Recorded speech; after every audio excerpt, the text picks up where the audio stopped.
Imagine por um instante que, todas as manhãs, uma entidade misteriosa deposita exatamente 86.400 segundos na sua conta bancária pessoal da vida. Você não pode guardar esse saldo para o dia seguinte, não pode transferir para outra pessoa, independentemente do que faça. Quando o relógio bater meia-noite, tudo que você não usou desaparecerá para sempre, sem deixar vestígios. Essa é a realidade inegável e implacável da nossa existência, e ainda assim, passamos a maior parte dos nossos dias correndo de um lado para o outro, com a sensação sufocante de que o tempo está escorrendo por entre os nossos dedos. Vivemos na era da pressa, onde estar ocupado se tornou um símbolo de status, uma espécie de medalha de honra que exibimos no peito, mesmo que, no fundo, estejamos exaustos e frustrados por não estarmos avançando em direção àquilo que realmente importa. É exatamente para desatar esse nó górdio da vida moderna que hoje vamos mergulhar nas águas profundas da gestão do tempo. Guiados pelas valiosas lições e reflexões propostas pelo autor Martin Mansur. O que ele nos propõe não é apenas um conjunto de truques de escritório para fazer você trabalhar como uma máquina, mas sim uma profunda reavaliação de como você vive a sua vida, porque, em última análise, gerenciar o seu tempo é, na verdade, gerenciar a si mesmo. Para começar a desatar esse nó, precisamos olhar para dentro. Pois qualquer tentativa de organizar a agenda sem antes organizar a mente está fadada ao fracasso. O primeiro passo fundamental é o autoconhecimento. Antes de olhar para a forma como você usa o seu tempo no trabalho, é extremamente útil pensar sobre a sua vida em uma perspectiva muito mais ampla. Você tem uma visão clara para a sua vida? O que realmente acende aquela faísca de paixão dentro de você? O ex-presidente americano Barack Obama disse certa vez que focar a vida apenas em ganhar dinheiro mostra uma certa pobreza de ambição, pois exige muito pouco de nós mesmos e, no fim das contas, nos deixa com uma sensação de vazio. Portanto, precisamos nos perguntar o que nos motiva, quais são os nossos sonhos para daqui a 1 ano ou 5 anos. E quais habilidades naturais possuímos que podemos desenvolver. Pense na história de um rapaz chamado Alex, cuja maior paixão e sonho era viver e trabalhar na Tailândia. Ele já era professor, mas precisava aprender o idioma e a cultura local. Em vez de se desesperar com a falta de tempo, ele tomou uma decisão prática e alinhou seu tempo ao seu sonho, durante 2 anos. Sem largar seu emprego em tempo integral, ele dedicou uma noite por semana para estudar tailandês com um amigo. Foram passos pequenos, contínuos e focados que acabaram dando frutos, e hoje ele vive o seu sonho. Isso nos mostra que objetivos pessoais e profissionais se entrelaçam intimamente com a forma como escolhemos gastar nossas horas. Seguindo essa linha de pensamento sobre o autoconhecimento, precisamos reconhecer que não somos máquinas que operam na mesma voltagem o dia todo. Cada um de nós tem um ritmo biológico único, um período do dia em que somos mais produtivos, criativos e alertas. Para muitos, esse pico de energia acontece nas primeiras horas da manhã, logo após o café. Para outros, pode ser no silêncio da noite. A grande tragédia da gestão do tempo moderna é que frequentemente desperdiçamos essas horas de ouro, nosso horário de pico, com tarefas triviais, como responder e-mails burocráticos ou ficar na fila do estacionamento. O autor nos convida a fazer um exercício simples, mas revelador, calcular o valor da nossa hora de trabalho e aplicar isso à nossa mentalidade diária. Imagine que a sua hora de trabalho altamente focada valha $50 ou reais. Você realmente gastaria $50 de pura energia mental organizando clipes de papel ou navegando sem rumo na internet? Claro que não. Um caso clássico é o de Stan, um funcionário que sabia que funcionava melhor de manhã. Ele reestruturou seu dia para garantir que das 9 da manhã até a 1 da tarde, ele faria apenas as tarefas que exigiam foco absoluto, deixando as reuniões e a papelada rotineira para o período da tarde, quando sua energia naturalmente caía. Essa simples reorganização permitiu que ele realizasse muito mais, sem trabalhar 1 hora a mais sequer. Mas de que adianta conhecer nosso ritmo e nossos sonhos se, ao sentarmos para trabalhar, somos engolidos pela procrastinação e pela falta de clareza sobre o nosso próprio papel? Muitas vezes, evitamos uma tarefa não porque somos preguiçosos, mas porque ela é entediante, mal definida, Ou simplesmente porque parece tão gigantesca que não sabemos por onde começar. A procrastinação é um mecanismo de defesa emocional contra o desconforto. Benjamin Franklin dizia que você pode adiar as coisas, mas o tempo não o fará, e o tempo perdido nunca é recuperado. Para quebrar a paralisia da procrastinação, precisamos desconstruir o monstro. O filósofo francês René Descartes já ensinava a dividir cada dificuldade em tantas partes quantas fossem possíveis e necessárias para resolvê-las. Se você tem um projeto enorme que o assusta, pegue uma folha de papel e comece a desenhar um mapa mental, colocando o objetivo no centro e puxando ramificações com os aspectos menores. Comece pela parte mais difícil ou simplesmente por qualquer parte que seja gerenciável. A sensação de concluir um pequeno passo gera uma injeção de dopamina no cérebro, criando o impulso necessário para continuar. Além disso, muitas vezes perdemos a motivação porque nos dizemos mentiras internas. Como "eu não estou com vontade de fazer isso agora" ou "eu só funciono bem sob a pressão do prazo final". Precisamos desafiar esses pensamentos sabotadores. Fazer o que é certo muitas vezes exige ignorar os nossos sentimentos momentâneos de apatia. Lembre-se da história de Marcos, que estava em um voo sentado ao lado do diretor executivo de sua empresa. Ele sentiu um frio na barriga, um medo paralisante de falar algo errado para alguém tão importante. Mas ele desafiou essa emoção, reuniu sua coragem e apresentou de forma clara e articulada suas ideias sobre os pontos fortes e fracos da organização. O resultado dessa superação do medo foi uma promoção poucos dias depois. A coragem de agir, mesmo quando a vontade não está presente, é um dos maiores pilares da eficácia pessoal. No entanto, toda essa energia mental e coragem de agir precisam de um ambiente propício para florescer. E isso nos leva a um aspecto fascinante e frequentemente negligenciado: a organização física e sistêmica. Olhe para a sua mesa de trabalho agora. O que você vê? Se ela estiver coberta de pilhas de papel de projetos antigos, canecas de café vazias e anotações aleatórias, sua mente provavelmente estará no mesmo estado de caos. Uma parte essencial de viver de forma organizada é ter ao seu redor apenas o que você precisa, no momento em que precisa. O objetivo é limpar a desordem para que você possa pensar com clareza. E essa organização se estende para além do espaço físico, chegando aos sistemas que usamos para gerenciar a nossa vida. Ter uma única agenda, seja ela física ou digital, é crucial. É impressionante a quantidade de pessoas que tentam manter uma agenda para o trabalho e outra para a vida pessoal, acabando por se perder entre compromissos conflitantes. Se você anotou algo em sua agenda, não precisa mais manter essa informação ocupando espaço valioso na sua memória de curto prazo, liberando sua mente para ser criativa e estratégica. Junto com a agenda, a criação de uma lista de ações diárias é uma ferramenta de poder inestimável. Mas não estamos falando de uma lista quilométrica que só serve para gerar ansiedade. O autor sugere uma abordagem muito visual e estratégica usando uma simples folha de papel, na margem esquerda. Coloque as tarefas cruciais que devem ser concluídas hoje, no centro, as pessoas que você precisa contatar, e na margem direita, aquelas pequenas tarefas de rotina que podem ser encaixadas nos intervalos do dia, como enquanto o computador reinicia ou enquanto você espera na linha telefônica. Um exemplo maravilhoso é o de Mike, que usava uma agenda onde a sexta-feira tinha um espaço dedicado especificamente para o planejamento da semana seguinte. Ao final de cada dia, ele revisava o que havia feito e ajustava a rota. Ao fazer isso, ele recuperou o controle sobre a sua rotina, em vez de ser constantemente atropelado por ela. Com a mente clara e o ambiente organizado, o próximo passo lógico é olhar para a forma como executamos as nossas tarefas. Todos nós queremos trabalhar de forma mais inteligente, e não apenas mais dura. Uma das ferramentas mais eficazes para isso é a criação de objetivos SMART. Um acrônimo em inglês que nos lembra que nossas metas devem ser específicas, mensuráveis, alcançáveis, relevantes e com prazo definido. Estabelecer metas vagas como "vou tentar melhorar as vendas" é quase inútil. Em vez disso, você deve dizer: "vou ligar para 15 novos clientes em potencial até a próxima sexta-feira às 3 da tarde".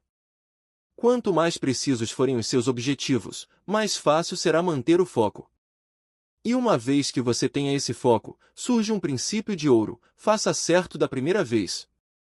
Pode parecer óbvio, mas pense em quanto tempo desperdiçamos corrigindo erros que cometemos por estarmos apressados ou desatentos. Se você fizer algo bem feito desde o início, mesmo que demore um pouco mais de tempo na fase de planejamento, você economizará horas de dor de cabeça no futuro. O livro cita o caso de uma lavanderia que estava recebendo muitas reclamações. A diretoria decidiu parar tudo e revisar cada etapa do processo, desde o momento em que o cliente entrava na loja até a devolução da roupa. Ao instigar nos funcionários a cultura de fazer certo da primeira vez e mostrar que o retrabalho custava dinheiro e prestígio, a empresa transformou completamente a qualidade do seu serviço e a satisfação do cliente. Ainda no reino de trabalhar de forma mais inteligente, precisamos cultivar uma atitude proativa diante dos problemas, em vez de sermos eternamente reativos. Ser reativo significa viver apagando incêndios, agindo apenas quando uma crise explode no nosso colo. Ser proativo significa assumir a responsabilidade, prever obstáculos e criar soluções antes mesmo que o problema se instale. Se você se deparar com um bloqueio criativo ou um desafio complexo no trabalho, não fique batendo a cabeça contra a parede. Seja criativo na busca por soluções. Converse com colegas de áreas diferentes, pois alguém com uma formação em exatas trará uma perspectiva completamente diferente de alguém com formação em artes. Use metáforas para explicar o problema, faça caminhadas, afaste-se do computador. Muitas vezes, a solução mais brilhante surge quando permitimos que nossa mente subconsciente trabalhe em segundo plano enquanto estamos descansando. Porém, por mais eficientes, organizados e proativos que sejamos, nós não vivemos em uma ilha isolada. Trabalhamos com chefes, colegas, subordinados e clientes. E é exatamente nas interações humanas que grande parte do nosso tempo é salvo ou perdido de forma drástica. Vamos começar pelo desafio de gerenciar o relacionamento com os superiores. A tendência natural é tentarmos adivinhar o que o chefe quer, o que muitas vezes resulta em frustração de ambos os lados. É fundamental termos a coragem de buscar clareza. Se você recebeu instruções vagas, pergunte. Se o seu chefe continua jogando mais e mais projetos na sua mesa, você precisa sentar com ele e negociar as prioridades. Você pode dizer algo como: eu adoraria assumir este novo projeto, mas, para entregá-lo com a qualidade necessária, precisaremos reavaliar o prazo daquele outro relatório. Qual deles é a prioridade para a empresa neste momento?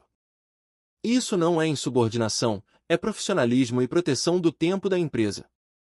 Essa capacidade de negociar prioridades nos leva a uma das habilidades mais difíceis e cruciais da gestão do tempo: a arte de dizer não. Se você diz sim para tudo e para todos, você perde o controle da sua própria agenda e passa a viver a vida dos outros.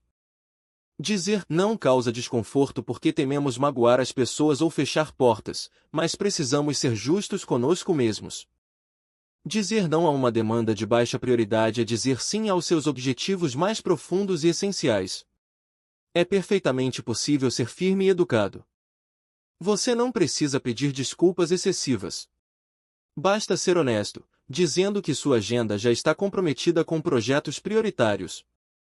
Pense na história de Bill, que foi convidado a discursar em uma reunião importantíssima. Exatamente no período em que sua esposa estava prestes a dar à luz o segundo filho do casal. Ele teve que fazer uma escolha e decidiu dizer não à reunião para ficar com a família. Ele explicou seus motivos com clareza e honestidade. Em vez de ficarem ofendidos, os organizadores ficaram tão impressionados com a integridade e o senso de equilíbrio dele que o convidaram novamente meses depois. Proteger seus limites gera respeito. Outro pilar do trabalho em equipe que afeta nosso tempo é a delegação. Muitos líderes falham terrivelmente aqui, agarrando-se a tarefas por acreditarem que ninguém mais pode fazê-las tão bem quanto eles, ou por medo de perderem a importância. Mas a delegação, quando bem feita, é um ato de multiplicação de tempo e de desenvolvimento humano. Ao delegar, você não está apenas se livrando de uma tarefa chata, você está dando a um colega a oportunidade de aprender e crescer. O segredo é escolher a pessoa certa, explicar claramente o resultado esperado, fornecer os recursos necessários e depois, sair do caminho, permitindo que a pessoa encontre o seu próprio método para chegar lá. A história da gerente Susana ilustra isso perfeitamente. Ela percebeu que não podia fazer tudo sozinha e começou a investir tempo treinando Louise, que tinha uma excelente habilidade de escuta e notava detalhes que passavam despercebidos. Com o tempo, Louise absorveu tantas responsabilidades com excelência que, quando Susana foi promovida, Louise estava pronta para assumir o cargo dela imediatamente. Essa interação constante com os outros nos joga diretamente no turbilhão da comunicação moderna, o maior sugador de tempo do século XXI. Vivemos na era do imediatismo, onde o e-mail e as mensagens instantâneas dominam os nossos dias. O e-mail é uma ferramenta maravilhosa pela sua velocidade e capacidade de conectar pessoas em diferentes fusos horários. Mas ele também pode ser uma prisão.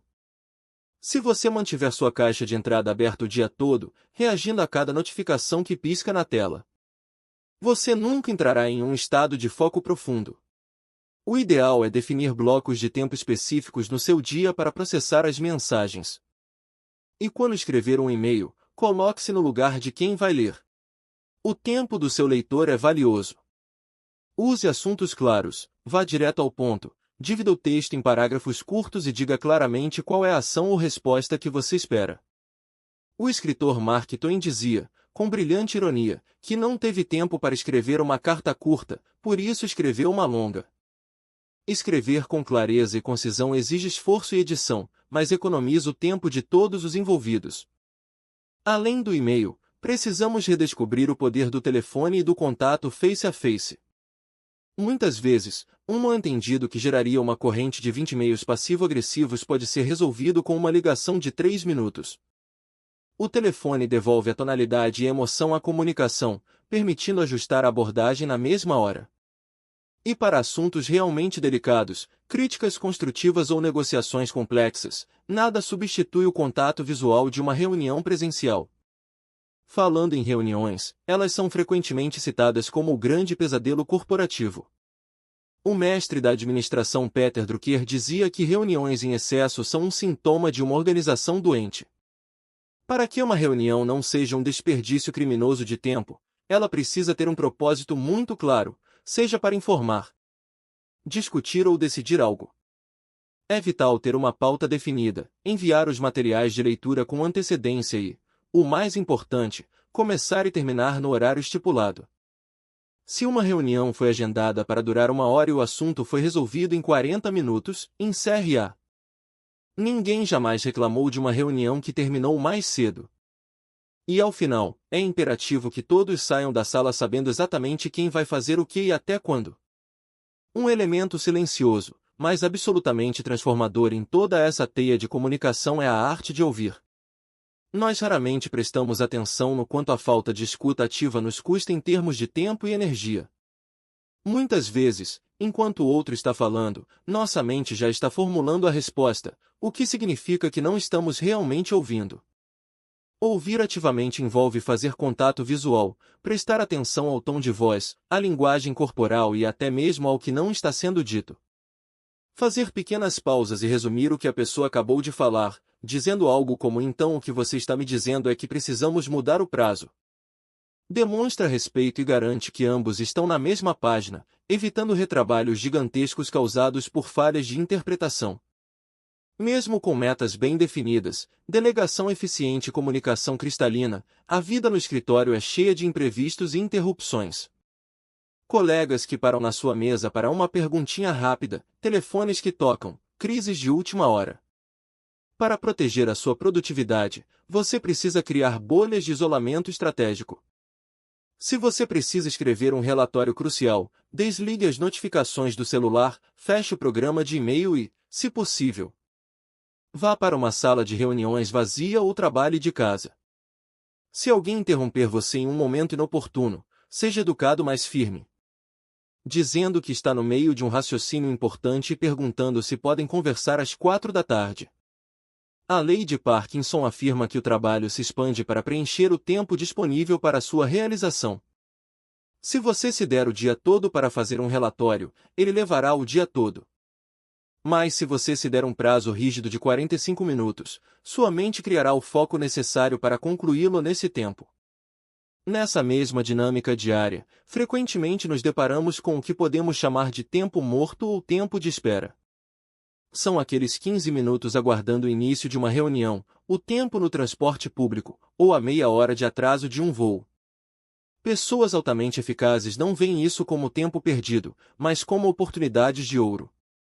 Se você estiver preparado, pode usar esses fragmentos de tempo para limpar sua caixa de entrada, ler um artigo do setor, revisar anotações de um projeto ou até mesmo fechar os olhos e meditar para recarregar as energias. O segredo é ter sempre uma pequena lista de tarefas portáteis e de baixo esforço mental prontas para esses momentos. Tudo isso nos conduz à reflexão final, que transcende as paredes do escritório e as planilhas de produtividade. A gestão do tempo não é um fim em si mesma, ela é um meio para um fim maior, que é uma vida equilibrada e significativa. Se você aplicar todas as técnicas do mundo apenas para conseguir trabalhar 15 horas por dia, você falhou miseravelmente. O corpo humano e a mente não foram projetados para o estresse contínuo e ininterrupto. Quando estamos esgotados, nossa capacidade de tomar decisões despenca, nossa criatividade morre e os erros se multiplicam. Portanto, o descanso não é uma fraqueza, é uma necessidade fisiológica e estratégica. Você precisa agendar o seu tempo de inatividade com a mesma seriedade com que agenda uma reunião com o seu maior cliente. Isso significa cultivar uma vida rica fora do trabalho. Passar tempo de qualidade com a família e os amigos sem olhar para o celular. Envolver-se em atividades sociais, ir ao cinema, ler um romance, praticar exercícios físicos. A atividade física, em especial, é um antídoto poderoso contra as tensões da vida no escritório, pois ajuda a liberar a mente das amarras do raciocínio lógico e renova o corpo. Além disso, cuidar da alimentação e da hidratação ao longo do dia mantém o cérebro funcionando em sua capacidade ideal. Lembre-se da história do próprio autor, que por anos ignorou os avisos de que estava trabalhando demais, até que finalmente decidiu entrar em uma academia e melhorar sua saúde. Ele teve que enfrentar a própria insegurança sobre o que os outros pensariam dele, mas, ao dar esse passo, percebeu melhorias notáveis tanto na sua resistência física quanto na sua clareza mental para os negócios. No fim das contas, dominar o seu tempo é dominar a sua capacidade de fazer escolhas conscientes. É ter a sabedoria de definir prioridades, a coragem de descartar o que é trivial, a disciplina de se manter focado e a humanidade de saber quando é hora de parar, respirar e simplesmente aproveitar a jornada. Como disse o poeta Rudyard Kipling, o mundo já provou que o número de pessoas mortas pelo excesso de trabalho é infinitamente maior do que o estritamente necessário. Que possamos usar o nosso tempo não para nos esgotarmos na esteira da ocupação sem fim, mas para construirmos uma obra que reflita os nossos melhores talentos, alimentando nossas almas e deixando um impacto positivo por onde passarmos. Faça do tempo seu maior aliado, e você descobrirá que a vida, quando bem vivida em cada um de seus preciosos segundos, é vasta, rica e incrivelmente recompensadora.